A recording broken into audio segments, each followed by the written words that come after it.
नमस्कार, स्वदेश एजेंडा देख रहे हैं आप और मैं हूं आपके साथ राखी। मध्य पूर्व में बढ़ते तनाव के बीच अमेरिका के पूर्व राष्ट्रपति आपको बता दें कि डोनाल्ड ट्रंप ने सीज फायर बढ़ाने का ऐलान कर वैश्विक स्तर पर हलचल तेज कर दी है। हालांकि इस घोषणा के बावजूद हॉर्मुज जल डमरू मध्य में टकराव थमता नजर नहीं आ रहा है। ट्रंप के बयान के बाद उम्मीद थी कि हालात सामान्य होंगे, लेकिन रणनीतिक दृष्टि से बेहद अहम हॉर्मुज स्ट्रेट में अब तनाव भी चरम पर है। एक और अमेरिका की नौसैनिक मौजूदगी बढ़ी है तो दूसरी तरफ ईरान भी आक्रामक रुख अपनाए हुए है। दोनों देशों के बीच बयानबाजी और सैन्य गतिविधियां तेज हो गई हैं, जिससे क्षेत्र में टकराव का खतरा बना हुआ है। ईरान के साथ एक तरफा सीज फायर बढ़ाने के बाद अमेरिकी राष्ट्रपति डोनाल्ड ट्रंप ने समुद्र में अमेरिकी नाकेबंदी की तारीफ की, जिसके बाद ईरान ने सीज फायर की मांग को सिरे से खारिज कर दिया और हॉर्मुज नाकाबंदी तोड़ने की भी धमकी दे डाली। अब भले ही डोनाल्ड ट्रंप ने ईरान के साथ युद्ध विराम की समय सीमा बढ़ा दी है, लेकिन ये कब तक रहेगा बड़ा सवाल है। और जाहिर है कि सिर्फ सीज फायर की घोषणा से हालात नहीं बदलेंगे। जब तक जमीनी स्तर पर सैन्य गतिविधियां कम नहीं होती, तब तक हॉर्मुज में घमासान जारी रहने की संभावना है। उधर इस जलमार्ग दुनिया की तेल सप्लाई का बड़ा हिस्सा जो है वो संभालता है और ऐसे में किसी भी तरह की हलचल का सीधा असर वैश्विक बाजारों पर पड़ रहा है, जिसको लेकर दुनिया के कई देशों में संकट की स्थिति बनी हुई है। अब ट्रंप ने युद्ध विराम बढ़ा दिया है, लेकिन रुख अब भी सख्त है। उधर ईरान अपनी शर्तों से पीछे हटने को तैयार नहीं। ऐसे में सवाल यही है कि क्या ये संघर्ष विराम इसी तरह जारी रहेगा जैसा चल रहा है? क्या दोनों देशों के बीच हॉर्मुज स्ट्रेट पर कोई समाधान निकलेगा या हालात इसी तरह शांति वार्ता की अटकलों के बीच तनावपूर्ण रहेंगे? इसी पर आज हम विस्तार से करेंगे चर्चा। उससे पहले देखिए ये रिपोर्ट।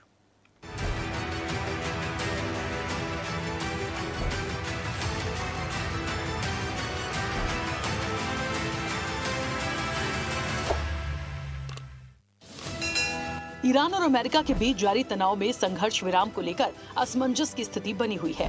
जहां एक ओर सीज फायर को आगे बढ़ाने का ऐलान किया गया है, वहीं दूसरी तरफ शांति वार्ता की दिशा को लेकर स्पष्टता अभी भी नहीं है। इस पूरे घटनाक्रम के बीच पाकिस्तान की मध्यस्थता पर गंभीर सवाल उठने लगे हैं। दरअसल अमेरिकी राष्ट्रपति डोनाल्ड ट्रंप ने ईरान के साथ जारी अस्थायी युद्ध विराम को आगे बढ़ाने की घोषणा की। कहा कि अमेरिका और ईरान के बीच नए दौर की आमने सामने बातचीत की तैयारी के लिए मध्यस्थों को और समय दिया जा रहा है। उन्होंने साफ किया कि ये फैसला पाकिस्तान के अनुरोध पर किया जा रहा है। अब डोनाल्ड ट्रंप ने अचानक संघर्ष विराम को आगे बढ़ाने का फैसला भले ही लिया हो, लेकिन ट्रंप के तेवर नरम नहीं पड़े हैं। ट्रंप ने ईरान सरकार को कमजोर और बिखरी हुई बताते हुए सख्त रुख बरकरार रखा है। उन्होंने संकेत दिया कि अगर कोई ठोस समझौता सामने नहीं आता तो सैन्य कार्रवाई की संभावना से इनकार नहीं किया जा सकता।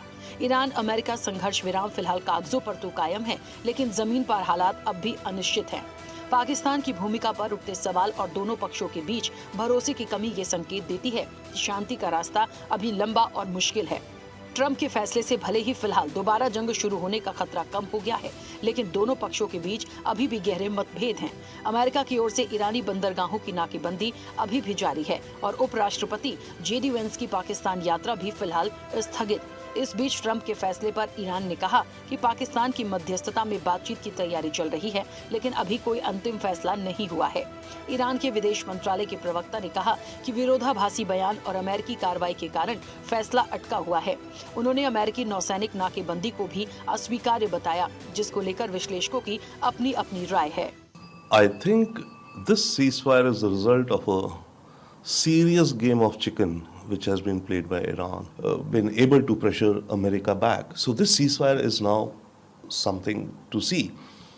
One other very strange thing I see in this announcement is that Trump has set no deadline for the ceasefire. So that is something to be thought of as to why open-ended. Yeah, it could mean that any day he could then decide and say ceasefire over and start bombarding. He could have maybe looked at that. But whatsoever it be, this is a deviation from the standard operating procedure of Donald Trump. इस बीच Hormuz जल डमरू मध्य को लेकर तनाव बना हुआ है, जहां से वैश्विक तेल और गैस का बड़ा हिस्सा गुजरता है। ईरान ने हाल में इस क्षेत्र में जहाजों पर हमले किए हैं और अमेरिका ने भी एक ईरानी जहाज को रोकने की कार्रवाई की है। स्थिति अभी भी बेहद तनावपूर्ण और अस्थिर बनी हुई है। लगातार गोलीबारी की खबरें सामने आ रही हैं। हॉर्मुज जल डमरू मध्य में ईरानी रेवोल्यूशनरी गार्ड ने 3 मालवाहक जहाजों पर गोलीबारी कर उन्हें अपने कब्जे में ले लिया है। ये हमला राष्ट्रपति ट्रंप द्वारा सीज फायर बढ़ाने के ऐलान के बावजूद हुआ, क्योंकि अमेरिका ने ईरान की घेराबंदी खत्म नहीं की है। ट्रंप ने उम्मीद जताई थी कि सीज फायर को आगे बढ़ाने की पहल बातचीत का रास्ता खुलेगा, लेकिन ईरान के तेवर फिलहाल नरम पड़ते नहीं दिख रहे हैं, क्योंकि अमेरिका की ओर से ईरान के बंदरगाहों की घेराबंदी जारी है और ईरान इसी बात से नाराज है। ईरान का कहना है कि जब तक अमेरिका अपनी घेराबंदी नहीं हटाता, तब तक वे किसी भी तरह की शांति वार्ता के लिए मेज पर नहीं आएंगे। यानी सीज फायर होने के बावजूद समुद्र में छिड़ी ये जंग खत्म होने का नाम नहीं ले रही है। इससे पहले भी पाकिस्तान में वार्ता हो चुकी है, जो बिना किसी समझौते के ही खत्म हो गई थी। लेकिन अब यदि तनाव और बढ़ता है तो न सिर्फ मध्य पूर्व बल्कि पूरी दुनिया की अर्थव्यवस्था पर असर पड़ सकता है। यही वजह है कि दुनिया की नजरें कूटनीतिक कोशिशों पर टिकी हैं कि क्या हालात को बढ़ते हुए टकराव से पहले संभाला जा सकेगा। चैनल हेड आरपी श्रीवास्तव के साथ प्रमोद श्रीवास्तव की रिपोर्ट।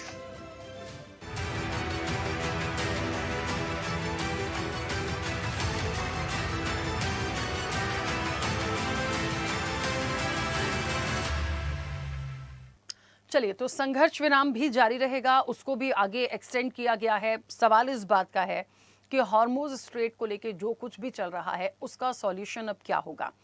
काफी दिन हो चुके हैं और लगातार बहुत सारे अप एंड डाउन्स भी आ चुके हैं। जो परिस्थितियां भारत तक पहुंचनी थी वो भी आ चुकी हैं। वैश्विक स्तर पर समझने की जरूरत है कि इसका समाधान क्या हो सकता है, नहीं होगा तो आगे और क्या हो सकता है। ये बहुत अहम सवाल हैं और स्थितियां और ज्यादा बिगड़ सकती हैं।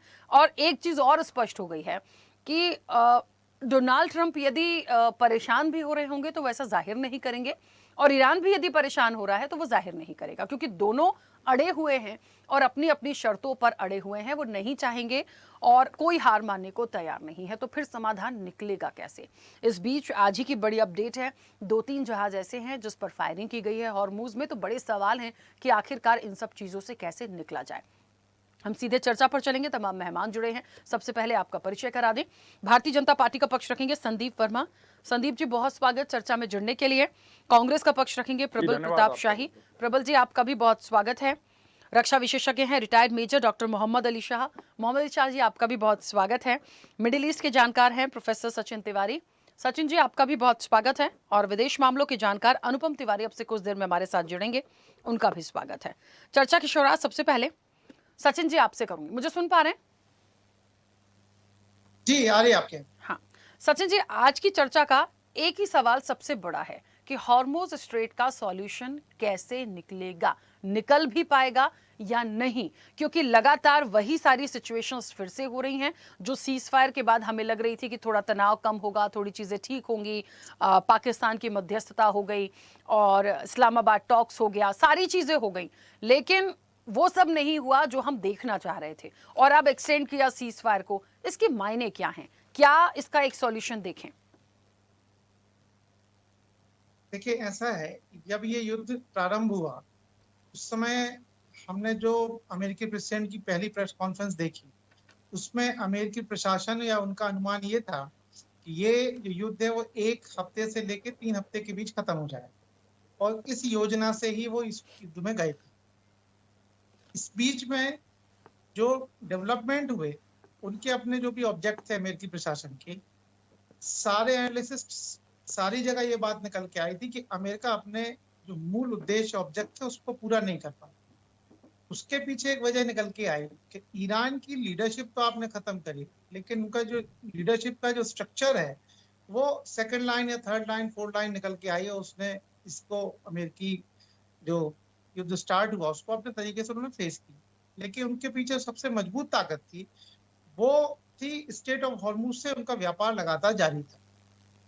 जब ये बात समझ आई कि इनकी जो मेन ताकत है वो स्टेट ऑफ हॉर्मुज है, और ये भी एनालिसिस के द्वारा सामने निकल के आया कि इससे अमेरिका जो है वो ईरान को मिलिट्री रूप से तो कमजोर कर रहा था, लेकिन लंबे युद्ध के लिए ईरान जा रहा था। तो आखिर ये एसेट कहाँ से आ रहा था? उसमें स्टेट ऑफ हॉर्मुज की भूमिका बहुत महत्वपूर्ण हो गई, उनका वहां से व्यापार।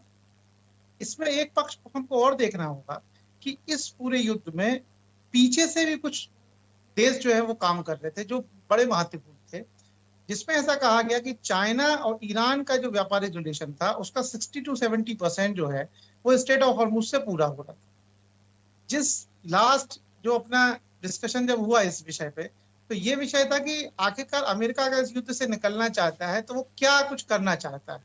तो उसके सामने ये था, क्योंकि अभी जो अमेरिका की लोकल पॉलिटिक्स है, डोमेस्टिक जो प्रेशर है, उनके यहाँ मिड टर्म है, तो उनको युद्ध में अपने ऑब्जेक्ट पूरे नहीं हो रहे थे, लेकिन एक वर्ल्ड को बड़ा मैसेज देना था। जहां तक युद्ध गया उससे आगे युद्ध जाना दुनिया के लिए ठीक नहीं था। तो इसी बीच हम देखते हैं लास्ट 2 से 3 वीक्स में बिटवीन द वॉर कि कुछ इन्होंने फोर्स अपनी डिप्लॉय चालू की स्टेट ऑफ हॉर्मुज में, और उनको लगा अगर हम स्टेट ऑफ हॉर्मुज को ब्लॉक करेंगे तो जो ईरान लंबा युद्ध ले जाना चाह रहा है, जिसमें उसके पास फाइनेंशियल अपने सपोर्ट्स बना रहेगा, इसको खत्म किया जाए। तो जब इस्लामाबाद जब टॉक हुआ तो इनके बीच क्या एक्सचेंज हुआ, ये जो कुछ मीडिया में आया, लेकिन अमेरिका जो चाहता था वो ईरान नहीं देना चाहता, उसके बाद अपना एक सपोर्ट था। तो जब हमने ये देखा कि अमेरिका क्या लेने गया था या ईरान ने क्या खोया, तो उसमें महत्वपूर्ण बात निकल के आई कि ईरान ने लीडरशिप खोई, लेकिन फाइनेंशियली ज्यादा मजबूत होकर निकल रहा था। तो अमेरिका को यह लगा कि इसको हम खत्म करेंगे तो वॉर का बड़ा रूप तो सामने नहीं आएगा, लेकिन ईरान को हम ज्यादा नुकसान पहुंचा सकते हैं। इस टैक्टिक्स के लिए ही उन्होंने एक पॉज लिया और उसके बाद स्टेट ऑफ हॉर्मुज को ब्लॉक किया। अब बात ये आती है कि वहां जो अब बैटल फील्ड है वो स्टेट ऑफ हॉर्मुज है, तो ये युद्ध कहाँ जाए।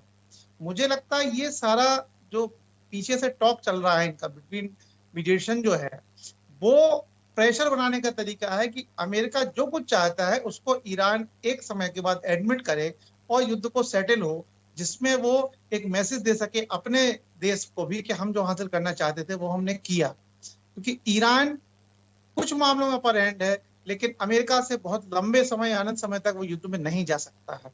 इसी कारण उसने स्टेट ऑफ हॉर्मुज को ब्लॉक किया, और मुझे लगता है ये अमेरिका का टेक्टिकल मूव है जो शायद ईरान को प्रेशर में लंबे समय में लाने में सफल हो। ठीक है, चलिए मैं वापस आऊंगी। अनुपम जी मुझे सुन पा रहे हैं? अनुपम जी, अनुपम, चलिए ठीक है, अभी शायद कुछ प्रॉब्लम है कनेक्ट होने में। जैसे ही कनेक्ट होंगे चर्चा को हम आगे बढ़ाएंगे। तब तक मोहम्मद अली शाह जी मुझे सुन पा रहे हैं? जी हाँ राकेश जी, सुन पा रहा हूँ मैं आपको हाँ, अच्छे से। मोहम्मद अली शाह जी, गोलीबारी लगातार जारी है, अटैक्स बराबर हो रहे हैं, हॉर्मुज का समाधान कैसे निकलेगा इसके कुछ पॉइंट्स अभी सचिन जी ने रखे ही हैं। सवाल इस बात का है, ईरान का कहना है कि जितनी नाकेबंदी कर रखी है अमेरिका ने, पहले उसको हटा ले। अमेरिका ये करेगा नहीं, तो इसका समाधान रक्षा की दृष्टि से आप क्या देखते हैं? ऐसे तो ये नुकसान करेंगे, आज भी 2-3 जहाज ऐसे थे जिन पर फायरिंग हुई है, तो ऐसे में हम कैसे इन सब चीजों से बाहर निकलेंगे? और रक्षा की दृष्टि से इस वक्त की जो स्थिति है, हम किसे मजबूत माने और किसे कमजोर माने? बहुत ही अच्छा सवाल है आपका राकेश जी। देखिए, 2-3 जहाज आज भी थे जिसपे फायरिंग हुई है। 2 दिन पहले भी 2 हमारे जहाज से उन पे फायरिंग हुई थी। बल्कि ईरान के एम्बेसडर टू यूनाइटेड नेशंस हैं आमिर सईद इरावानी, इन्होंने फॉर्मली अर्ज किया है ग्लोबल बॉडी को कि वो दबाव डालें अमेरिका पे कि उनके इमीडिएटली और अनकंडीशनली रिलीज कर दें ईरानी जहाज है, एक कमर्शियल जहाज है तुस्का, उसके क्रू और फैमिलीज उसके ऊपर बोर्ड थे, उनको रिलीज कर दें। और इसमें ईरान के state media broadcaster press TV पे भी ये इसकी रिपोर्ट आई थी। और एक खत भी लिखा कि यूएन जनरल सेक्रेटरी हैं एंटोनियो गुटेरेस, उनको भी खत लिखा था कि भाई ये होना चाहिए, उनको रिलीज जल्द से जल्द कर देनी चाहिए। तो फिर एक तरीके से वो समुद्री डाकू जो होते हैं ना, उसकी तरह मान रहे हैं ये एक्ट। और ये भी बोला है कि अल्टीमेटली देखिए जो सीजफायर जो बड़ा है, ईरान ने नहीं कहा था कि हमको सीजफायर बढ़ाओ, वो पाकिस्तान की तरफ से आया, फील्ड मार्शल आसिम मुनीर और शहबाज शरीफ की तरफ से, कि जब तक ईरान की तरफ से कोई पुख्ता प्लान बयान नहीं आ जाता इस जंग के बारे में, तब तक आप हमने रोक देगा। डोनाल्ड ट्रंप साहब ने कहा ठीक है, हमें रोक देते हैं। ये तो वही बात हुई कि आपके पास हथियार है, अरे रुक जाओ, मैं गोली मार दूंगा, गोली मार दूंगा, गोली मार दूंगा। आपके पास हिम्मत नहीं है गोली मारने की, आप कह तो रहे हो गोली मार दूंगा, गोली मार दूंगा। तो बेसिकली अब डोनाल्ड ट्रंप साहब क्योंकि इतनी बुरी तरीके से फंस चुके हैं, ये एक सुनहरा मौका है उनके लिए इस युद्ध से निकलने का। लेकिन अगर सीजफायर में उन्हें कहा अगले 36 घंटे या 48 घंटे या 72 आवर्स व्हाटएवर, अगर इसमें दोबारा फायरिंग दोनों तरफ से हो जाती है तो अमेरिका और ज्यादा फंसेगा, मैं से देख रहा हूं। और अगर ये रुक जाता है बाय चांस, जिसकी कम उम्मीदें हैं वैसे फिर भी, लेकिन तो अमेरिका के लिए एक तरीके से राहत की बात है, क्योंकि ईरान के पास तो खोने के लिए कुछ नहीं है।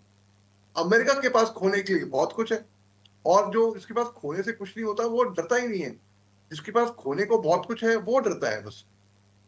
तो इसमें मैं ऐसा देख रहा हूँ कि ईरान की जो बल्कि न्यूज मीडिया है, जैसे कि तस्नीम न्यूज एजेंसीज है, उन्हें भी रिपोर्ट किया कि ईरान ने नहीं मांगा था कि सीज फायर और बढ़ाएं, और जो डेवलपमेंट है वो लेटेस्ट टर्न ले चुकी है। जैसे कि वाशिंगटन और तेहरान के दो साइड्स अनाउंस हुए हैं कि अप्रैल 7 को जो था कि ट्रूथ अनाउंस हुआ था, तब से लेके अब तक, अप्रैल 7 से लेके अब तक, हाँ, हालांकि इसराइल ने फायरिंग करी लेबनान में, बाद में वाशिंगटन में इसके ऊपर भी बात हुई कि भाई लेबनान और ईरान और इसराइल की बात की ऊपर के बीच में समझौता होगा। मगर अब आपके अहम बात पे आते हैं, इसका समझौता, इसका हल कैसे निकलेगा। राकेश जी, मेरा ऐसा मानना है एक फौजी आदमी होने के नाते कि जंग कभी भी हल नहीं होता है, और डायलॉग, बात से ही तो बात आगे निकलती है। लेकिन जब एक पक्ष या दोनों पक्ष तैयार नहीं है बात करने में, तो हम कैसे करें, तो कैसे समझाएं, क्योंकि ईरान को भरोसा नहीं है अमेरिका पे। ईरान पहले भी भरोसा तोड़ चुका है, ये अमेरिका पहले भी भरोसा तोड़ चुका है ईरान का। 7 फरवरी को बड़ी अच्छी मीटिंग हुई थी, दोनों पक्षों ने कहा कि भाई हाँ, अच्छी शुरुआत हुई है, इसको और आगे बढ़ाएं।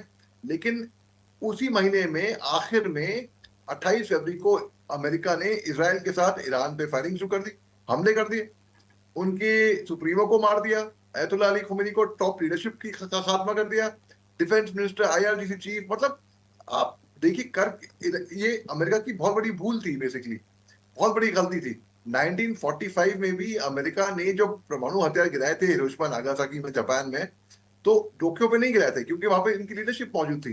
कोई तो चाहिए वार्तालाप, बातचीत, डायलॉग करने के लिए, यहाँ पर तो लीडरशिप खत्म कर ली। अब उनकी क्या गलती है, 86 ईयर ओल्ड खुमैनी को 56 ईयर ओल्ड खुमैनी से रिप्लेस कर दिया, जो कि और घातक निकला, जो जख्मी शेर की तरह है बिल्कुल। तो इसका हल निकलेगा तभी जब वार्तालाप अच्छे से होगी, दिल से होगी, जब दोनों पक्ष बोलेंगे, ताली, क्योंकि ताली दो हाथ से बजती है, दोनों पक्ष बोलेंगे भाई बहुत हो चुका है, अब हम खत्म करते हैं इसको। लेकिन वो पल आएगा कब, और कौन सा देश इसमें सफल रहेगा, ये देखने की बात राखी जी। बिल्कुल ठीक है, चलिए मैं वापस आऊंगी। अनुपम जी अभी सुन पा रहे हैं मुझे? अनुपम जी मुझे सुन पा रहे हैं? बहुत अच्छे सुन पा रहा हूँ। हाँ ठीक है आपको सर। आवाज आ रही है? हाँ अभी आपकी आवाज आ रही है सर, इसके पहले क्या मैं आपको सुन नहीं पा रही थी। अनुपम जी मुझे लगता है ईरान, इजराइल और अमेरिका को लेके हम लोग कई बार चर्चाएं में थे, और बहुत दिनों बाद फिर इस चर्चा में इसलिए बैठे हैं क्योंकि बीच में कुछ स्थितियां ऐसी हो रही थी कि सीज फायर की बात हुई, फिर इस्लामाबाद टॉक्स हुआ, फिर पाकिस्तान की मध्यस्थता हुई, फिर ट्रंप अपनी वही पुरानी चीज़ों पर आ गए, फिर अब कुछ और बोलने लगे हैं। मुझे तो एक चीज़ समझ नहीं आ रही है कि सीज फायर एक्सटेंड किया आपने और बढ़ाया, लेकिन सीज फायर के साथ साथ आप अटैक्स भी तो कंटिन्यू कर ही रहे हैं। ये कौन सी पॉलिसी है, ये समझना पड़ेगा भाई। सीज फायर में तो आप अटैक नहीं कर सकते। हॉर्मूज पे कैसे चीजें हो रही हैं, ईरान कह रहा है नाकेबंदी आप हटाइए, वो हटाएंगे नहीं आप, अटैक नहीं होना चाहिए, बराबरी से हो रहा है। तो मतलब पूरी दुनिया को क्या आप बेवकूफ समझते हैं, या दुनिया को आप खराब करना चाहते हैं? और एक और बड़ा अहम सवाल है, बाकी देशों की इस वक्त क्या भूमिका होनी चाहिए सर? उसमें भारत भी है, इसलिए क्योंकि सीज फायर के बाद भी आप अटैक कर रहे हैं ना, कैसे चीजों को हम आगे लेके जाएंगे? इसका तो कोई सॉल्यूशन ही नहीं है। देखिए राखी जी, ये जो इस समय हो रहा है स्टेट ऑफ हार्मूज और उसके आसपास, ये काफी हद तक ऐसी घटना है जो कि इतिहास में नहीं देखी गई है, जब एक ही इलाके पर दो देश लगातार नाकेबंदी कर रहे हैं। और ये कर क्यों रहे हैं, ये समझना बहुत आवश्यक है। हम लोगों ने कई बार इसके ऊपर चर्चा करी है, और जो नए डेवलपमेंट्स है वो ये बता रहे हैं कि इस समय अमेरिका की जो पॉलिसी है वो बेसिकली ऐसी है जिसको हम ये कहते हैं कि डील भी हो जाए और डिटरेंस भी क्रिएट हो जाए। डील भी ऑफर कर रहे हैं लगातार, ट्रंप की तरफ से ऐसे संदेशे मिल रहे हैं कि वो राउंड 2 की बातचीत में कुछ नई डील ऑफर करने वाले हैं ईरान को। लेकिन उसके साथ ही साथ एक डिटरेंस की जो उनकी रणनीति है वो इस तमाम हमलों को अंजाम दे रही है। अब डिटरेंस किस चीज का है? उन्हें लग रहा है कि अगर मैं मिडिल ईस्ट से निकलूंगा, अगर महाशक्ति अमेरिका मिडिल ईस्ट से निकलती है, तो अपने देश में बताने के लिए कुछ चाहिए। जब वो बार बार दावा करते हैं हमने इस युद्ध को, जंग को जीत लिया है, तो जंग जीतने के लिए उनको कुछ दिखाना है। वो दिखाएं कैसे? वो समझ गए हैं कि मिलिटरली ईरान को हरा पाना बहुत मुश्किल है, अनटिल अनलेस कि न्यूक्लियर वेपन्स ही ना यूज कर लिए जाए। अब न्यूक्लियर वेपन्स यूज करना कोई ऐसा तो है नहीं, कोई भी राष्ट्रपति ने एक बटन दबा दिया और परमाणु हथियार चल जाएंगे। उसकी भी एक लंबी खच्ची खाची प्रक्रिया अमेरिकन कॉन्स्टिट्यूशन में लिखी हुई है। अमेरिकन जो पॉलिसी मेकर्स हैं उन्होंने बना के रखा हुआ है कि हम अमेरिकी राष्ट्रपति न्यूक्लियर वेपन यूज करेगा, लेकिन उसको भी कुछ सर्टेन प्रक्रियाओं से गुजरना पड़ेगा, उसके बाद ही वो इसके लिए आदेश दे सकता है, और उस आदेश को भी अमेरिकी सेना माने या ना माने वो अमेरिकी सेना के ऊपर है। तो ये देखिए, ये कॉन्ट्रडिक्शंस बहुत जबरदस्त। देखिए डोनाल्ड ट्रंप बहुत कुछ करना चाहते हैं, डिटरेंस के लिए वो परमाणु हथियारों का भी इस्तेमाल करना चाहते हैं, लेकिन वो उसमें सफल नहीं हो रहे हैं। जहां तक रही उनकी एक योजना थी ग्राउंड ट्रूप्स भेजने की, वो भी सबको पता चल गया है कि इस हमले के बाद से ग्राउंड ट्रूप्स को भेज पाना इस युद्ध के बाद से अमेरिका के लिए एक ऐसी मुश्किल खड़ी करेगा जिसके लिए वो अपने देश में ही जवाब नहीं दे पाएंगे। तो अब तीसरा ऑप्शन क्या बचता है डिफेंस का? वो ये बचता है कि ईरान की आर्थिक नाकेबंदी कर दी जाए। ईरान के ऊपर सैंक्शंस पहले से लगे हुए हैं, लेकिन सबको पता था कि ईरान स्टेट ऑफ हार्मुज पर कंट्रोल करके अपना क्रूड ऑयल, अपनी एलएनजी वगैरह बेच रहा है। भले ही वो कुछ ही देशों को बेच रहा था, लेकिन वो बेच रहा था, और जो भुगतान उसका हो रहा था वो युआन में हो रहा था या तो क्रिप्टो में हो रहा था। यानी कि जो पेट्रो डॉलर वाली जो पॉलिसी है अमेरिका की, उसको भी नुकसान हो रहा था यहाँ पर। तो ये आर्थिक नाकेबंदी के चलते हार्मुज को एक बार फिर से अमेरिका ने ब्लॉक किया, और ये सोच के ब्लॉक किया कि ये युद्ध से ज्यादा सस्ता काम है। युद्ध में एक महीने में सबने देख लिया कि अमेरिका को अच्छा खासा नुकसान हुआ, उससे कई एयरक्राफ्ट गिरे, उसकी कई मिसाइलें वहां खत्म हुई, प्रोडक्शन लाइन अमेरिका की चाहे जितनी अच्छी हो लेकिन उतनी मिसाइलें लगातार वो बना नहीं सकती है। तो ये सारा नफा नुकसान तौलने के बाद ही उन्होंने देखा कि ये एक ऐसा विषय है, हार्मुज की नाकेबंदी कर दें, जहाजों के ऊपर हमले करते रहे, और एक ऐसी पोस्चरिंग करें जिससे कि ईरान के ऊपर आर्थिक दबाव भी पड़ जाए, और साथ ही साथ ईरान यहां पर अब टूटना शुरू हो जाए। अब एक देखिए नया दांव उन्होंने क्या खेला है। अब अमेरिकन राष्ट्रपति ने जो पिछले 2 दिनों से जो ट्वीट कर रहे हैं उसमें बार बार इशारा कर रहे हैं कि ईरान के अंदर आईआरजीसी में और पॉलिटिकल लीडरशिप में डिफरेंसेस पैदा हो चुके हैं, और वो लगातार इस ओर इशारा कर रहे हैं। इसकी बाकायदा मीडिया में चर्चा भी हो रही है कि एक तरह से वहां पे वो दिखाने की कोशिश करी जा रही है, एक नैरेटिव सेट किया जा रहा है कि ईरान के अंदर लोग आपस में ही लड़ रहे हैं, और अमेरिका डील के जरिए उनको यूनाइट करना चाह रहा है। देखिए कितनी हास्यास्पद बात है। यही अमेरिका अभी 1 महीने पहले बोल रहा था कि वहां की लीडरशिप को बदल दिया जाए, लोगों को आजाद कर दिया जाए, और अब वही अमेरिका बोल रहा है कि वहां के लोग यूनाइट हो जाओ, आईआरजीसी और पॉलिटिकल लोग यूनाइट होकर के मुझसे बात करो। तो ये अमेरिका की एक पॉलिसी है जिसको मैं डील एंड डिटरेंस पॉलिसी कहता हूं, और उसी के ऊपर वो चल रहे हैं। इसमें उनको कोई बड़ा नुकसान भी नहीं हो रहा, उनके कोई एयरक्राफ्ट नहीं गिर रहे हैं, उनके कोई सैनिकों का के पार्थिव शरीर अमेरिका नहीं जा रहे हैं, कोई बहुत ज्यादा आर्थिक दबाव भी नहीं महसूस कर रहे हैं, लेकिन ईरान के ऊपर अच्छा खासा दबाव है। तो ये रणनीति उन्होंने 1 महीने बाद, जब पहले चाल वो फेल हो चुके तब उन्होंने अपनाई है।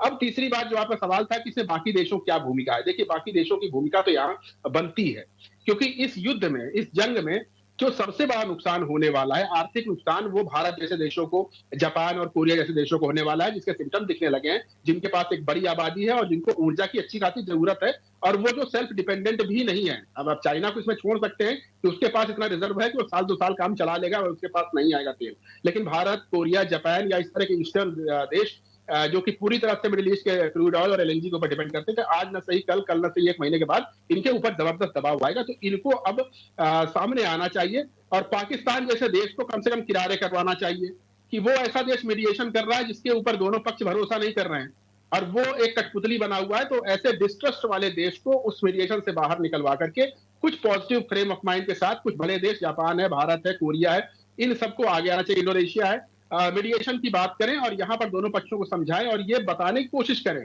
कि आपकी इस जंग ने पूरी दुनिया में हाहाकार मचा रखा है, और अगर ये जंग लंबी चलती चली गई तो पूरी दुनिया के लिए बहुत बड़ी मुसीबत आने वाली है।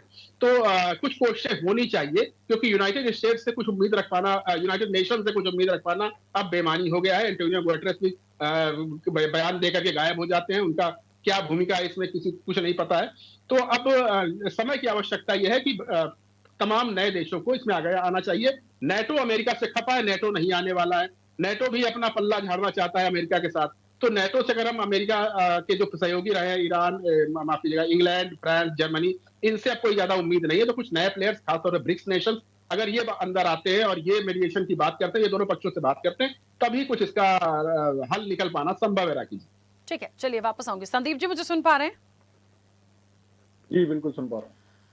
संदीप जी, क्योंकि एक महत्वपूर्ण सवाल था जो एक्सपर्ट की तरफ से आया, और वो सवाल इसलिए जायज था क्योंकि अब जितनी चीजें अभी हो रही हैं, बाकी देशों की भूमिका और भारत के परिप्रेक्ष्य में उन्होंने जो बात रखी है, क्योंकि राजनीतिक रूप से देखिए, एक तो चाहे आप हो या प्रबल जी हो, मैं दोनों से कॉमन क्वेश्चन तो एक ये लूंगी ही कि इस वक्त का सिनेरियो कैसे देखते हैं और क्या हो सकता है, क्योंकि हम अपने देश में हैं, हम अपने देश के बारे में भी बात करेंगे और पूरी दुनिया के बारे में भी देखें, क्योंकि कहीं ना कहीं प्रभावित हम होंगे और बाकी लोग भी हो रहे हैं, ऐसा नहीं है कि कहीं कोई प्रभाव नहीं पड़ रहा। तो दो सवाल हैं, वर्तमान में जो स्थितियां परिस्थितियां बनी हैं उस पर आपका क्या मत है, और दूसरा भारत की भूमिका जो होनी चाहिए उसको लेकर क्या रणनीति इस वक्त बहुत जरूरी है। देखिए, भारत तो हमेशा पक्षधर रहा है शांति का। वसुधैव कुटुंबकम, ये हमारा चरित्र है और ये हमारी इच्छा है कि एक जो संसार है वो एक परिवार है, मगर इसे कोई मानता नहीं है। लोग हमेशा एक दूसरे पर युद्ध थोपते हैं, हमेशा एक दूसरे पर जो जो ताकतवर है वो कमजोर को दबाने की कोशिश करता है, जबकि भारत का स्वभाव और भारत के संस्कार ऐसे नहीं है। भारत हमेशा ये चाहता है कि ये जो आप लड़ रहे हैं इससे कुछ हल तो निकलने वाला है नहीं। जैसा कि अभी शाह जी ने भी बोला और अनुपम जी ने बहुत सारी बातें रखी, तो मैं इनकी बात से ये सहमत हूं कि आप जो कर रहे हैं, कह कुछ रहे हैं, कर कुछ रहे हैं। आपने नाकाबंदी कर रखी है, मगर आप कह रहे हैं कि सीज फायर कर रखा है, तो कहीं ना कहीं आप युद्ध विराम की एक तरफ तस्वीर दिखा रहे हैं, दूसरी तरफ आपने बंदूक तान रखी है। तो ये चीजें से कोई हल निकलने वाला नहीं है। और जहां तक अमेरिका की बात है, अमेरिका ऐसा देश है, ऐसा पावरफुल देश है, वो किसी देश दबाव में आने वाला नहीं, मगर हाँ अपने ही फैसलों के वो दबाव में कहीं ना कहीं अपनी जनता से, अपने देश के लोगों से दबाव में आता है। और ये जो दबाव है, ये राजनीतिक दबाव है कि वो ये चाहता है कि मेरी जीत भी हो जाए, ठीक है, और वो ये चाहता है मैं सबको ये दिखा दूं कि मैंने ईरान को झुका दिया। तो ईरान ऐसा देश है ही नहीं, वो लग ही नहीं रहा है इतने समय से, वो कह रहा है हम झुकने वाले नहीं है। तो इसका फैसला जब ही हो पाएगा जब दोनों देश ऐसे किसी देश के साथ, अब देखिए, अभी अनुपम जी बता रहे थे पाकिस्तान को लेकर, मतलब हैरानी वाली बात है, जिस देश की कुछ अपने आप में वैल्यू नहीं है वो उसकी मध्यस्थता कर रहा है। मध्यस्थता जब भी की जाती है ऐसे देश की जाती है जिसकी कहीं ना कहीं रेपुटेशन हो, जिसकी दोनों देश मानते हो और विश्व में बहुत सारे देश मानते हो। अब इस देश को आप लेके आए हैं मध्यस्थता के लिए, उन्हें अपनी ही नहीं पता ही वो क्या कहेंगे और क्या करवाएंगे। तो कहीं ना कहीं अमेरिका को अपनी जो ईगो है उसे कम करना चाहिए, इसमें सेना को हटाना चाहिए। यदि ईरान से अमेरिका ये चाहता है कि शांति बनाए रखे, तो कहीं ना कहीं जब ही इसका हल निकल पाएगा। ये नहीं कि आप एक तरफ तो बंदूक ताने बैठे हो और दूसरी तरफ आप कह रहे हो कि आप अपने हथियार डाल दो या आप पीछे हट जाओ। ये जो चीज चल रही है ये सभी देशों के लिए बहुत खराब है। अभी अनुपम जी भी बता रहे थे, और सही बात है कि आप यदि लगातार इस स्थिति में बने रहोगे तो हर देश को, चाहे भारत हो, चाहे जापान हो, चाहे सिंगापुर हो, चाहे और अन्य देश हो, क्योंकि हमारी ऊर्जा का जो स्रोत है वो है वहीं से, हम अभी अपने इस पे आत्मनिर्भर नहीं है। कहीं ना कहीं हमें भी अपने को देख के इस पे आत्मनिर्भर होना पड़ेगा, कहीं भविष्य में ऐसी घटना ना हो, ठीक है, जिससे हम अपने जो ऊर्जा क्षेत्र है इसे बढ़ा सकें। तो सबसे बड़ी बात कि इसको लेकर अमेरिका को कहीं ना कहीं ये नीति अपनानी चाहिए कि हमें यदि इस चीज को खत्म करना है, हमें पूरे विश्व में शांति कायम करनी है, तो हमें पीछे हटना पड़ेगा और अपनी ईगो को छोड़ना पड़ेगा। जी राखी जी। ठीक है, चलिए, एक था छोटा सा सवाल मेरा, पर मैं प्रबल जी की बात आ जाए उसके बाद आती हूँ वापस से। प्रबल जी मुझे सुन पा रहे हैं? जी, ये आवाज आ रही है? प्रबल जी, पूरा जो सिनेरियो है उसको आप कैसे देखते हैं, और भारत के परिप्रेक्ष्य में, क्योंकि आप भी एक विपक्ष का हिस्सा हैं, क्या एक महत्वपूर्ण भूमिका हो सकती है? देखिए राखी जी नमस्कार। अभी एक हफ्ते पहले, एक हफ्ता नहीं, 14-15 दिन, 20 दिन पहले मैं खुद गया था ईरान के कल्चर सेंटर पे। जो मुज्तबा खामेनी है, जो सुप्रीम लीडर है ईरान के, उनके जो प्रतिनिधि हैं डॉक्टर अब्दुल मजीद, देश के अंदर, भारत के अंदर सर्वोच्च नेता के सबसे बड़े प्रतिनिधि डॉक्टर अब्दुल मजीद, मैं उनसे मुलाकात किया और 45 मिनट उनसे बातचीत हुई, आधे घंटे 45 मिनट से बात हुई। एक चीज तो मुझे समझ में आई कि ईरान हिंदुस्तान की जनता के प्रति एक उदार भाव है और प्रेम का एक रिश्ता है। और वो कह भी रहे थे कि हमारा और आपका रिश्ता 5000 साल होगा, हम लोग नहीं बस। मैंने कहा हमने बस, और हमने एक संदेश दिया कि भारत आपकी जनता के साथ खड़ा, ईरान के साथ खड़ा। जिस तरीके से उनके ऊपर युद्ध थोपा गया है वो पूरे अंतर्राष्ट्रीय मानकों के, अंतर्राष्ट्रीय कानूनों का उल्लंघन, जिस तरीके से उनके सुप्रीम लीडर की हत्या की गई, मारा गया, तो सीधे सीधे अंतर्राष्ट्रीय कानूनों का उल्लंघन है। और इसमें सबसे बड़ी गलती हमारे देश के प्रधानमंत्री नरेंद्र मोदी और उनकी पार्टी भारतीय जनता पार्टी, मौजूदा सरकार की नीति, विदेश नीति भारत की जो 70 वर्षों 75 वर्षों की नीति रही है उसके उलट काम कर रहे हैं और उसका खामियाजा हमें भुगतना पड़ा। स्ट्रेट ऑफ हॉर्मुज से पाकिस्तान और चाइना के टैंकर्स बड़े आसानी से निकल रहे थे, हमारे टैंकर्स फंस गए। तो ये स्थिति ये है कि समझना चाहिए और डिप्लोमेसी में आप देखिए कि ऑपरेशन सिंदूर में जिस तरीके से नरेंद्र मोदी डर गए ट्रंप के आगे, उसके पीछे कारण है एप्स्टीन फाइल है और बहुत सारे 16 कोई पेजेस हैं, क्या हैं, वीडियोस हैं, क्या हैं, डिलीटेड है, नॉन डिलीटेड मालूम। जो वर्तमान समय में प्रधानमंत्री भारत के हैं वो डर रहे हैं ट्रंप से, अमेरिका से और खासकर इजराइल से, क्योंकि एप्स्टीन जो है वो इजराइल के, अब आ रहा है कि इजराइल से खुले वो उनके ही आदमी थे और उनके लिए काम। तो उस परिदृश्य में आप जो है अपने इर्द गिर्द के देशों से दुश्मनी पाल के आप हजारों किलोमीटर के दूर बैठे हुए देश के प्रति आप एक तरीके से उसके सामने एकदम नतमस्तक, ये समझ से परे। यूएस ट्रेड डील का मसला देखिए, यूएस ट्रेड डील में भी आपने सारी शर्तें मान ली ट्रंप की, 0% आप टैक्स लेंगे और 18% वो हमारे पर टैक्स लगाएंगे। तो सवाल यह है कि जहां पर सेंटर हिंदुस्तान ब्रिक्स का एक मजबूत धड़ा था, उसमें से ब्रिक्स में से भी वो हट ही गया एक तरीके से मौजूदा समय में। नॉन अलाइनमेंट मूवमेंट, गुट निरपेक्ष राष्ट्रों का हम सबसे बड़े एक लीडर थे, वहां से भी हट गए। तो हमारी से नहीं रही, हमारी बात की वैल्यू नहीं रही। तो स्थितियां ये हैं कि जहाँ तक अमेरिका है, अमेरिका के विषय में आपको मालूम है, अमेरिका ने अभी तक कोई भी युद्ध, चाहे वियतनाम का युद्ध लड़ा हो, चाहे उसके बाद वो अफगानिस्तान का युद्ध हो, चाहे इराक के अंदर युद्ध लड़ा हो, हमेशा जो है वहां से वो बैक किया है। अभी वो सीरिया से बैक कर रहा है, हर जगह से तो बैक कर रहा है। तालिबान में आपने देखा, तालिबान आया 2021 में किस तरीके से अमेरिका की सेना वापस गई, ये सब पूरे देश दुनिया ने देखा। अपने हेलीकॉप्टर्स, अपने हथियार वही छोड़ के, वियतनाम में भी स्थिति रही। तो आज तक अमेरिका ने युद्ध तो शुरू किया है लेकिन युद्ध को जीता नहीं।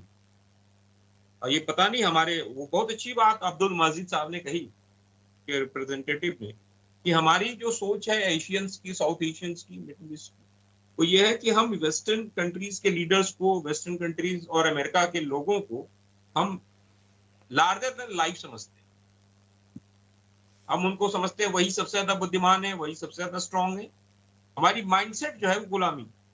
और मुझे प्रदर्शित हो रहा वर्तमान की सरकार में कि वर्तमान की सरकार नरेंद्र मोदी खासकर एक गुलाम की तरह ट्रीट कर रहे हैं अपने आप को, जैसे वो ट्रंप के गुलाम।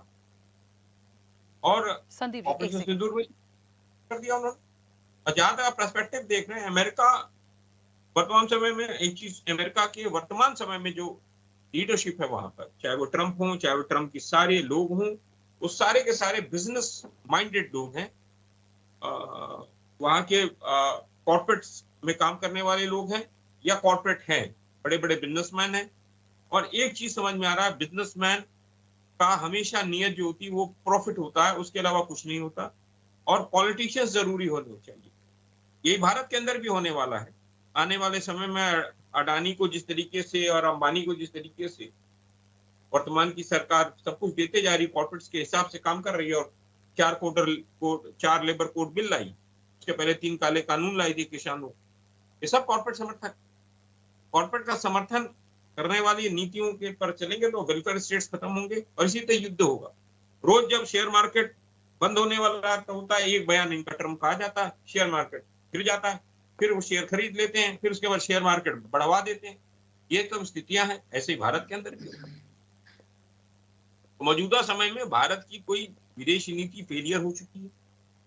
और वर्तमान समय में जब तक ये प्रधानमंत्री नरेंद्र मोदी पद पर रहेंगे तब तक भारत का कोई से नहीं रहेगा इंटरनेशनल। आप समझिए, इंटरनेशनल हम कुछ भी नहीं, पहले थे हम, पहले हमारी से थी, 100 देशों के हम लीडर हुआ करते थे, गुट निरपेक्ष राष्ट्रों, तो सब नरेंद्र मोदी, ब्रिक्स में हमारा बहुत अच्छा स्थान था। नरेंद्र मोदी सारी चीजों से बाहर करे, आउट हो गए। बस जाके उन्होंने अमेरिका के खेमे पे जाके सरेंडर कर दिया, इजराइल के नेतन्याहू के आगे सरेंडर किया। जब युद्ध के बादल मंडरा रहे, आप इजराइल चले जा रहे। क्या संदेश दिया आपने ईरान की जनता को? और उसके 36 घंटे बाद वो हमला करता है। और अमेरिका पे ईरान ट्रस्ट क्यों करे? जब ओमान के अंदर न्यूक्लियर उसको लेकर बातचीत हो रही थी, उसके विदेश मंत्री अब्बास जा रहे थे वहां पर, ओमान मध्यस्थता कर रहा था, उसी समय अमेरिका हमला कर देता है, इजराइल हमला कर देता है। कोई ट्रस्ट क्यों करेगा? ईरान क्यों ट्रस्ट करेगा इनको? तो सबसे बड़ा सवाल ये है। और मौजूदा समय में जो संकट है, भारत के अंदर जो संकट है, वो संकट 2019 से शुरू हुआ। 2019 में उसने कह दिया अमेरिका ने कि आप ईरान से तेल नहीं खरीदेंगे, तो आपने तेल खरीदना बंद कर दिया। ईरान सस्ता तेल दे रहा था, रशिया में सस्ता तेल दे रहा था, फिर उसने अमेरिका ने कह दिया सस्ता तेल मत कर दो, और आपने रशिया से तेल खरीदना बंद कर दिया। 19-20 तारीख से शायद फिर से बंद हो गया है, फिर कहा उसने खरीद लो, कुछ दिन खरीदा। तो भारत की जनता को कहां फायदा हो रहा है? भारतीय जनता को उल्टा नुकसान हो रहा है। आपकी जब एनर्जी की जरूरतें विदेशों पर निर्भर है, तो आपकी विदेश नीति एक न्यूट्रल होना चाहिए। आपका कोई न्यूट्रल है ही नहीं स्टैंड। आप कहते हैं कि हम आपके अभी भारतीय जनता पार्टी वसुदेव कुटुंबकम की बात कर रहे हैं, और आप जाके इजराइल के नेतन्याहू के साथ आप जलवैया कर रहे हैं, जो गाजा में 70,000 लोगों के ऊपर हमला करके मार दिया, छोटे छोटे बच्चों को मार दिया, और आप जाके वहां पर उनके साथ गलबैया कर रहे हैं। क्यों? क्योंकि हाइफा पोर्ट पर हैवी इन्वेस्टमेंट है, हाइफा पोर्ट डेवलप कर रहा है, वहां पर अडानी वहां पर उसका रख रखाव कर रहा है, उसको डेवलप कर रहा है। यानी आप आज जितनी भी हमारे देश की विदेश नीति वो अडानी के कारण ही उसके हिसाब से चल रही है। अमेरिका में अडानी के ऊपर केस है, एप्स्टीन फाइल का है, आप जो है अमेरिका के आगे नतमस्तक है। तो ये सवाल है, इन सवालों का अगर उत्तर ढूंढ पाए आप लोग, तो हो सकता है भारत का कुछ हो जाए। नहीं तो आजकल तो गाथा चली रही है, और खासकर मीडिया में भी आजकल हो रहा है, मैं देख रहा हूं। और पहले तो एक लाइन अगर पत्रकार लिख देता था तो प्रशासन, शासन प्रशासन की हालत कर सरकारें गिर जाती थी, मंत्रियों को इस्तीफा देना पड़ता था। आज तो बेचारा पत्रकार जो है वो कॉर्पोरेट मजदूर के तौर पर तब्दील हो गया है। आजकल मालिक चलाते हैं, पहले पत्रकार चलाया करते थे, चैनल चलाते थे, अखबार चलाते, संपादक हुआ करते थे, अब मालिक हो गए, मालिक चल रहे हैं, सब चला रहे हैं, सारा एडवर्टाइजमेंट का बिजनेस चल रहा है। आज पत्रकारों की हालत यह है कि आज पत्रकार जो है अपनी स्थितियों को नहीं बयान कर पाता, बहुत दुखद पहलू है। ठीक है, आज कोई इंडिपेंडेंट चीजें दिख नहीं रही, लिख नहीं रहे। पहले विशेषज्ञ भी हुआ करते थे, इंडिपेंडेंट राय रखते थे, अब वो सब सरकार के पक्षधर है। सरकार से क्या फायदा होगा वो तो वो जाने। ठीक है, ठीक है। हाँ, संदीप जी कुछ कहना चाह रहे हैं, बोलिए। मैं बहुत सारी बातें हैं जो मैं कहना चाह रहा हूँ। प्रबल जी ने सारा अपना जो मन का जो व्यथा थी वो यहाँ बोल दी, मगर राखी जी मैं तो आपसे पूछना चाह रहा हूँ कि आप किसके दबाव में पत्रकारिता करते हैं? आप नहीं, कौन सी मेरे पे बात मत ऐसी आइए है सर, जो मेरे लिए नहीं था। पक्ष संदीप जी, मैं हमेशा कहती हूँ सभी- इधर से फायर मतलब- मत कीजिए, मेरा फायर फिर बहुत खराब होता है। मेरे लिए उनके कमेंट वो नहीं थे, मेरे लिए होते मैं उन्हें टोक देती। आप मीडिया से भी ताल्लुक रखते हैं, आप मीडिया में तो सर बहुत सारे मीडिया होंगे जो एक तरफा बात करते हैं, मैंने हाँ। तो कुछ ऐसी बात अभी की नहीं, और जी, ना जी। ही मेरी डिबेट्स में कभी ऐसा होता है। मैं नहीं हूं, मैं इस लाइन में नहीं जी, हूं, जी, इसलिए जी। मैंने अननेसेसरी उलझना ठीक नहीं समझा। यदि उनकी बात से मुझे ऐसा लगता कि वो यहां पर काउंटर कर रहे हैं या हिट कर रहे हैं तो मैं उनको जवाब देती। चलिए कोई नहीं, मैं मीडिया की बात कर लेता हूँ, आपकी नहीं करता। पहले तो इन्होंने सभी मीडिया को ये बोल दिया कि सभी मीडिया अपने पक्ष की नहीं रखते, अपनी बात नहीं पूछते, सिर्फ और सिर्फ सरकार के लिए नतमस्तक है। इनका कहने का मतलब ये है। प्रबल जी का ये कहने का मतलब है कि पूरी दुनिया में जो है भारत की किरकिरी हो रही है। इनका कहने का मतलब ये है, इनके कहने का मतलब ये है कि भारत में बहुत सारी परेशानियां इकट्ठा हो चुकी हैं। भारत सिर्फ एक लोग के पीछे, दो लोग के पीछे अपनी सब कुछ दांव पे लगा चुका है। तो मैं प्रबल जी को बता देता हूँ ये किस दुनिया में जी रहे हैं, किस समय में जी रहे हैं। इन्हें पता नहीं है कि अभी जो भारत का नाम है वो पूरी दुनिया में जब से आजाद हुई है और आज तक जो डंका भारतीय जनता पार्टी की सरकार में, जो एनडीए की सरकार में पूरी दुनिया में है, क्योंकि इन्हें तो सिर्फ कोसना है, इन्हें भारत को कोसना है, भारत की सेना को कोसना है, भारत की सरकार को कोसना है। तो इनका तो, क्योंकि विपक्ष है, गलती इनकी भी नहीं है, जब तक ये कोसेंगे नहीं तो इनका काम कैसे चलेगा। मगर जहां तक मैं बता दूं, सरकार यदि भारतीय जनता पार्टी की सरकार है, एनडीए की सरकार है, तो वो राष्ट्र के प्रति कितनी ईमानदार है वो इस बात से पता लगता है कि कितने सारे जगह पे भारतीय प्रधानमंत्री का, जो भारत के प्रधानमंत्री वो मेरे भी हैं आपके भी हैं, उन्हें सम्मान मिला है।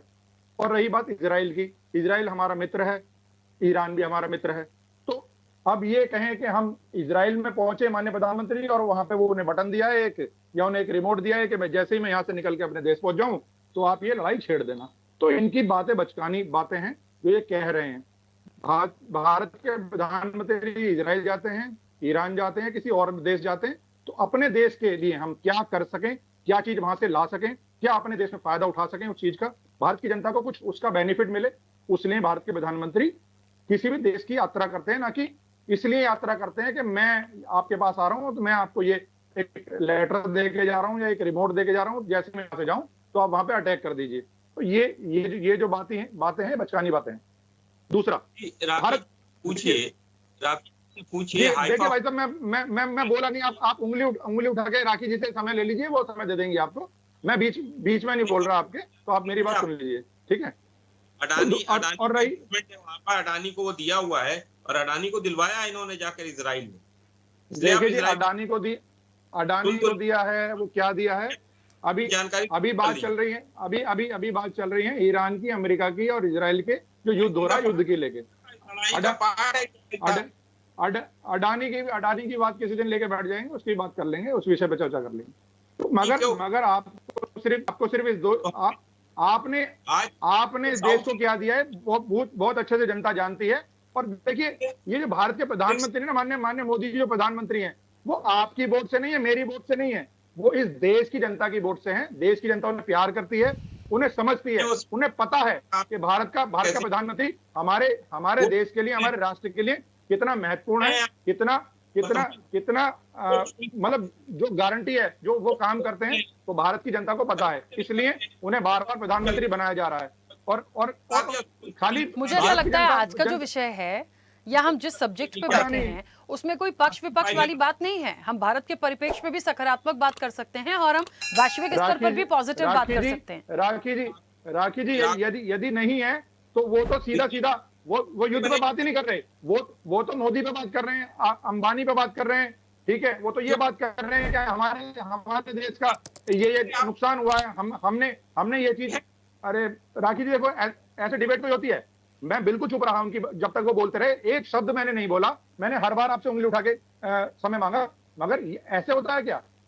इस तरह की डिबेट करते हैं ये कि मतलब जब आप बोल रहे हैं तो आप लगातार 10 मिनट 5 मिनट 15 मिनट बोलते चले जाएंगे, और जब मेरा बोलने का नंबर आएगा तो बीच बीच में आप बोलेंगे। क्या डिबेट का ये नई कांग्रेस तरीका है क्या आपकी? ये लोगों को धमका लेते थे आप लोग, ये नई कांग्रेस है, ये नहीं धमकने में राहुल गांधी। भाई साहब, हमें पता है कौन धमका रहा है, कौन नहीं धमका रहा, कौन किसको गलत बोल रहा है, ये सब समझ रहे हैं। यहाँ और पैनलिस्ट भी बैठे हैं, आप ही अकेले नहीं बैठे। चलिए ठीक है, झगड़े का विषय नहीं है। चलिए रुकिए, बहुत समय दिया, बाकी जो एक्सपर्ट बैठे हैं अब उनके तरफ से आने दीजिए चीजें। राखी जी, आप एक्सपर्ट है, उनकी तरफ जाइए। मगर ये व्यक्ति, यदि मैं बोल रहा हूँ बीच में, तो इन्हें सुनने की क्षमता नहीं है। इससे साफ जाहिर होता है कि ये व्यक्ति ना देश के प्रति, ना राष्ट्र के प्रति, ना ईमानदार थे, ना है, ना होंगे। ठीक है, चलिए ठीक है, रुकिए प्रबल जी, रुकिए प्लीज, एक सेकंड, ठीक है, एक सेकंड रुकिए। सचिन जी, देखिए, पक्ष विपक्ष की अपनी बात होगी, लेकिन हम बार बार इस चीज पर आ जाएंगे। जैसे ये एक बात तो समझ में आ गई कि हॉर्मुज पे जो कुछ भी हो रहा है, या ईरान और अमेरिका जो भी चीजें कर रहे हैं, या इजराइल जो भी कर रहा है, फिलहाल तो दूर दूर तक अब ये रुक जाएगा, थम जाएगा, तनाव कम हो जाएगा, इसकी तो कोई गुंजाइश नहीं है। कब तक होगा ये भी किसी को नहीं पता। लेकिन हम, क्योंकि एक बहुत अहम सवाल था भारत के परिप्रेक्ष्य में, या आने वाले समय में जो इकोनॉमी होगी, बाकी जो वैश्विक स्तर पर असर पड़ेगा, हमें उन सारी चीजों को लेकर चलना है। क्या एक अच्छा सुझाव हो सकता है इस वक्त भारत के परिप्रेक्ष्य में आपके नजरिए से? राखी जी, इसमें महत्वपूर्ण भारत के लिए ये भी हुआ कि जो मीडिएशन का एक प्लेटफॉर्म बना या स्थान बना, वो पाकिस्तान, ये भारत के लिए एक विषय है डिस्कशन का कि पाकिस्तान को क्यों ये बनाया गया।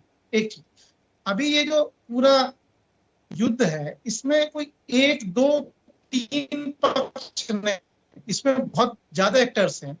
आप ये देखिए कि इजराइल के दबाव में ये युद्ध हुआ, इसको सारे लोग मानते हैं। इजराइल में, अमेरिका में बैठी ज्यूज लॉबी का युद्ध हुआ, अमेरिका के अपने इंटरेस्ट थे, ये युद्ध हुआ।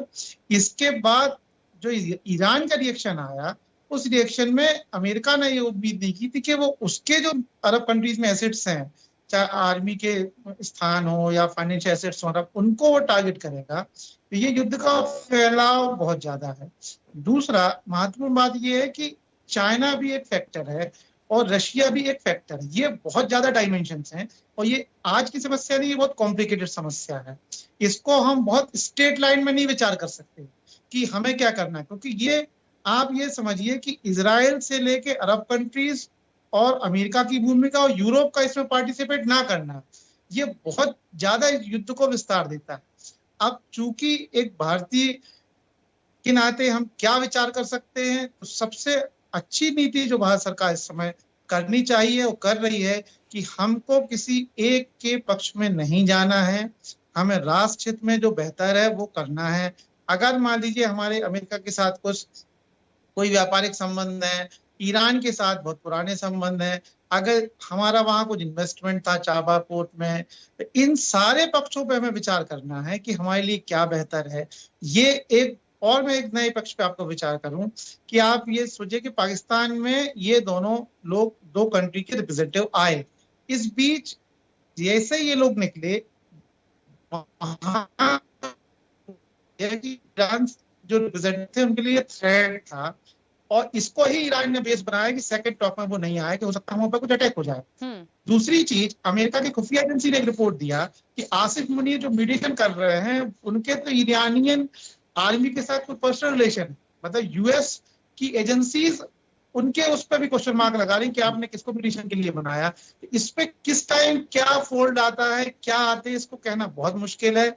महत्वपूर्ण ये है कि हमारे जो अभी आर्थिक हित हैं, जिससे चूंकि एक हम बहुत बड़ी डेमोक्रेसी 1.4 आप सोचिए 140 करोड़ देश की को रिप्रेजेंट करना कोई आसान नहीं है। बाकी कंट्री यूरोप में 1 करोड़ 90 लाख 80 लाख में देश खत्म हो जाते हैं, तो हमारे लिए बहुत विस्तार से सोचने की जरूरत है। सरकार इस समय हर पक्ष पर विचार कर रही है। ईरान भी हमें कोऑपरेट कर रहा है, ईरान ने हमको फ्रेंड्स नेशन में डाला हुआ है।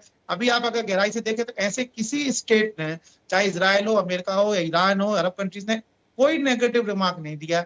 एक घटना को लेकर जरूर मीडिया में चर्चा है, कुछ फायरिंग हुई, उस टाइम ही वो अगर आप 48 आवर्स को देखें तो वो एक ऐसा ट्रांजेक्शन पीरियड था कि अमेरिका ने ब्लॉकेड था, ये रिएक्ट कर रहे थे।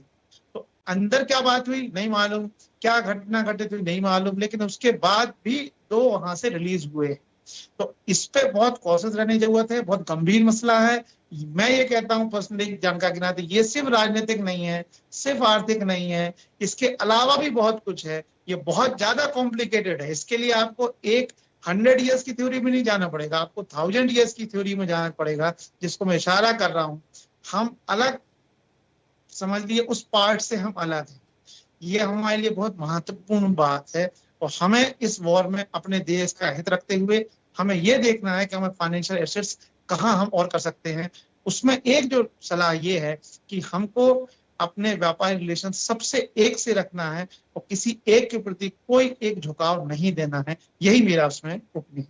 ठीक है अनुपम जी, आप क्या मानते हैं? एक बात जो बार बार आई और ये बात सच है, पाकिस्तान को लेकर जो जिक्र हो रहा है, मुझे तो पाकिस्तान पे कोई चर्चा नहीं करनी, लेकिन ये बात है ट्रंप कहते हैं कि पाकिस्तान के अनुरोध पर हमने ये सारी बातचीत करी। क्यों? भारत का अनुरोध हो सकता था तो भारत का भी नाम होता और शायद थोड़ा वजनी होता। अब ये सिनेरियो ऐसे सवाल ना चाहते हुए भी आ ही जाता है बार बार भारत के परिप्रेक्ष्य में, और फिर शायद ऐसा लगता है सरकार के लोगों को कि या भारतीय जनता पार्टी को ऐसा लगने लगता है कि हम नेगेटिव बात करें। बात नेगेटिव की नहीं है, हम बोल सकते हैं ना, हमारे पास इतने पावर्स हैं, हमारे पास इतने राइट्स हैं कि हम बोल सकते हैं। हम ईरान को भी बोल सकते हैं, हम अमेरिका को भी बोल सकते हैं, हम इजराइल को भी बोल सकते हैं।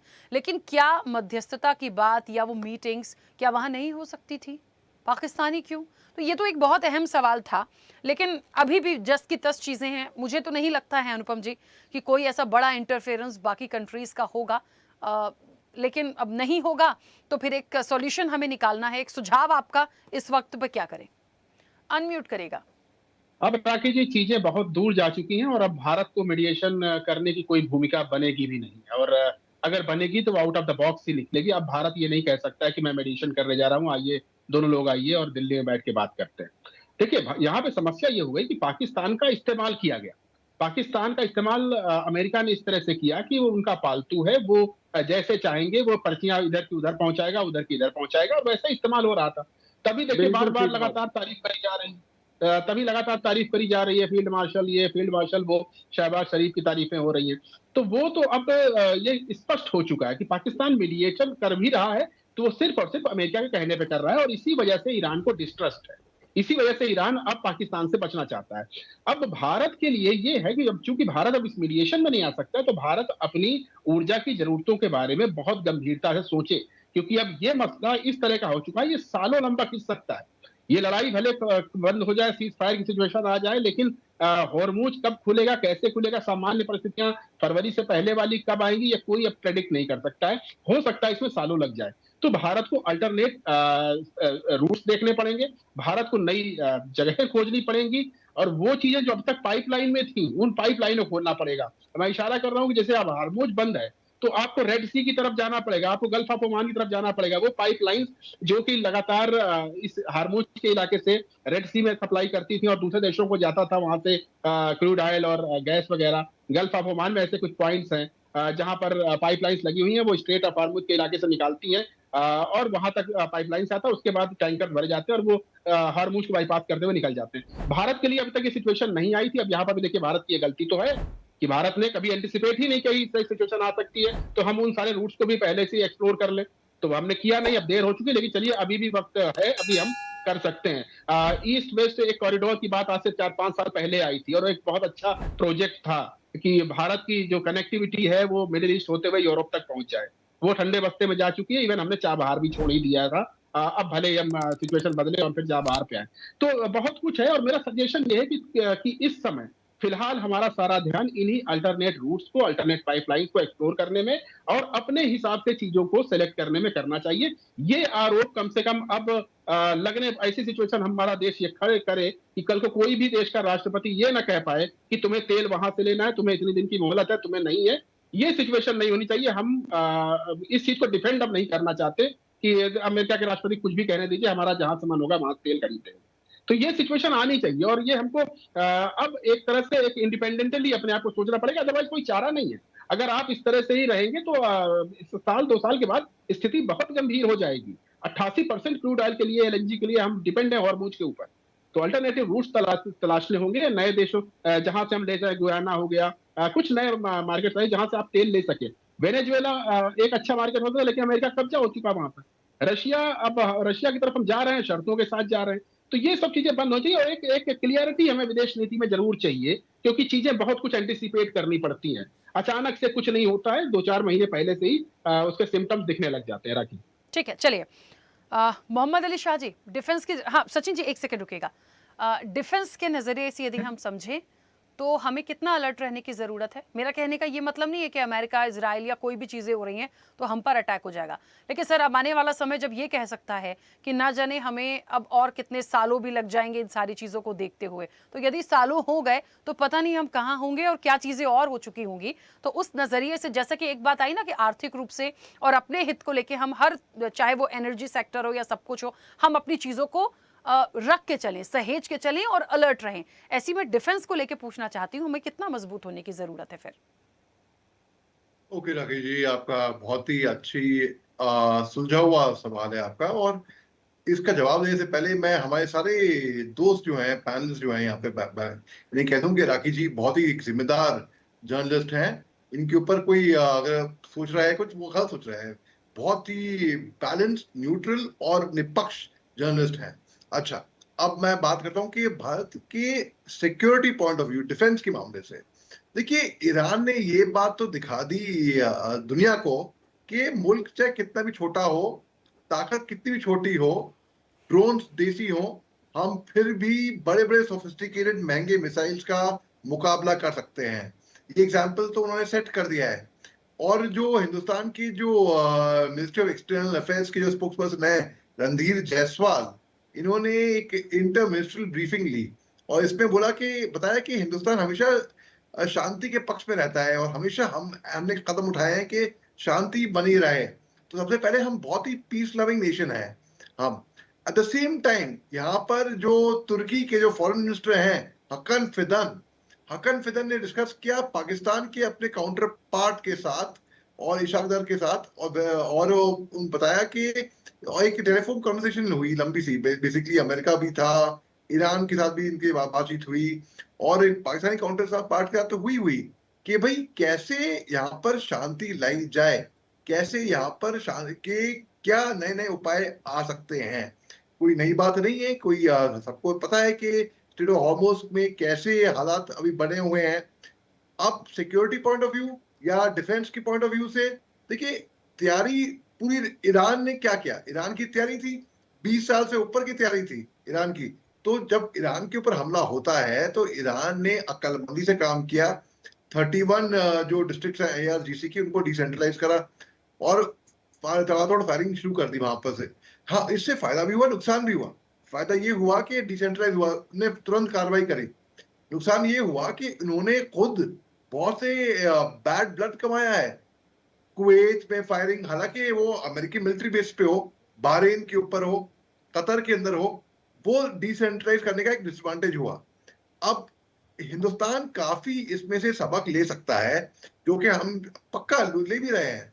तो इसमें, और इसके अलावा देखिए, जब स्ट्रेट ऑफ हॉर्मुज़ पे ईरान ने कब्जा कर दिया, ईरान ने डिसाइड किया कि यहाँ से ये जाएगा, ये नहीं जाएगा। हमने रिस्ट्रेंट भी सीखा उसमें कि भाई अगर हिंदुस्तानी समुद्री जहाजों पे फायरिंग भी हुई, अगर हर एक समुद्री जहाज आर्म्ड होता है, हर एक के पास हथियार होता है, अगर हम रिटेलिएट कर देते और बहुत बात हद से आगे निकल जाती, तो ultimately a country would have been forced to enter the war, और फिर ग्लोबल वॉर में तब्दील हो जाती फिर ये अल्टीमेटली।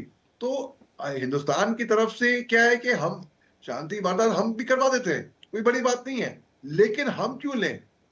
कोई हमारे पास आए बोले कि शांति वार्ता करानी है, तो हिंदुस्तान बखूबी करा सकता है ये। और ईरान ने क्या करा, ईरान ने ये बलून के टैंक्स बनाए, फाइटर जहाज बनाए। तो अमेरिका की वायुसेना को लगा कि ये शायद हकीकत के हैं, रियल के हैं, उस पे फायरिंग कर दी। तो उनका एम्युनिशन, उनका टाइम, उनका हथियार, उन्हें फायरिंग कर दी। ठीक है, बहुत से सबक सीखने को मिले जी। ठीक है, चलिए, समय की सीमा है, क्योंकि आप में से कोई बहुत जरूरी कोई बात हो कहना चाहते हैं? चलिए, हाँ बोलिए प्रबल जी, बस जल्दी से कंप्लीट करिएगा, समय हो गया है। हाँ, मैं कह रहा हूँ कि भारत की विदेश नीति भारत के देश के लोगों के 140 करोड़ लोगों को देखते हुए, भारत की स्ट्रेटजी को देखते हुए होना चाहिए, ना कि एक दो व्यापारियों के, बिजनेसमैन के सेंट्रल पॉइंट करते हुए उनके बिजनेस को बढ़ाने के लिए हो। जब तक ये होगा ऐसे ही मुंह खाएंगे। मैं स्पष्ट बता दे रहा हूँ, भारत की पहले विदेश नीति थी, भारत देश के प्रति को देखकर ही होता था, को ध्यान में रख के होता था। अब यहाँ पर ये सारे साथी बोल सकते नहीं बोल सकते, ये इनका, क्योंकि हम तो बोल सकते हैं। वर्तमान समय में एक आदमी जो हाइफा पोर्ट पे है, उसका नाम अडानी है। आप इजराइल के साथ चले जा रहे, आपको ग्लोबल साउथ का लीडर बनना था, ग्लोबल साउथ में क्या पोजीशन है, आप ब्रिक्स से क्यों निकले? ये सब सवाल है ना।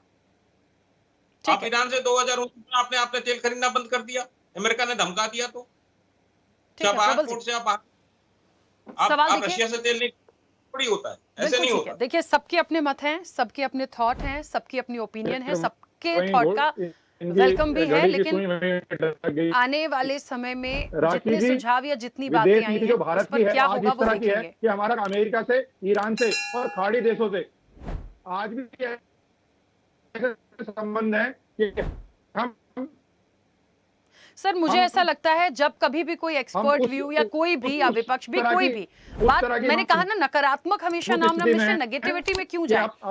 हमारी यदि फॉरेन पॉलिसी में कुछ सुधार की बात हो रही है तो एक्सेप्ट कर लें। हम चाहे वो गंगा, ठीक है, चाहे वो और कितने। चलिए संदीप जी, फिलहाल तो मैं रुकूंगी, समय बहुत हो गया है। आप सभी मेहमानों का बहुत शुक्रिया इस चर्चा में जुड़ने के लिए। देखिए, पक्ष विपक्ष को हमेशा ऐसा क्यों लगता है कि भारत के परिप्रेक्ष्य में बात हो रही है तो सरकार पर बात आ जाती है, हम उन्हें काउंटर करते हैं या प्राइम मिनिस्टर को। बात ऐसी नहीं है, बात वैश्विक स्तर की हो रही है तो भारत की भूमिका भी होगी। भारत भी इतना तो रखता है कि वो मध्यस्थता की बात हो सकती थी, सारी चीजों पे आ सकता था। पाकिस्तान की वो वैल्यू नहीं है, लेकिन जिस तरीके से इस चीज को घुमाया गया, इन चीजों को रखा गया, सवाल सबके अपने अपने जायज हैं। देखना यह है, अब कुछ नहीं हो सकता, हो सिर्फ इतना सकता है कि भारत के परिप्रेक्ष्य में हम अलर्ट रहें, हर तरह से अलर्ट रहें और इन चीजों को समझें कि आगे वाला सिनेरियो क्या कहता है। रही बात ईरान, इजराइल और अमेरिका की, तो ये अभी कोई एक्सपर्ट भी नहीं कह पा रहा है कि ये कितने दिन तक और वार जारी रहेगी। चर्चा में इतना ही। बने रहिए स्वदेश न्यूज के साथ। सबसे पहले देश। ऐसे ही वीडियोस के लिए लाइक करें, शेयर करें, फॉलो करें। YouTube पर जाकर सब्सक्राइब कर बेल आइकन दबाना ना भूलें और ताजा अपडेट्स के लिए swedeshlive.com पर जरूर जाएं।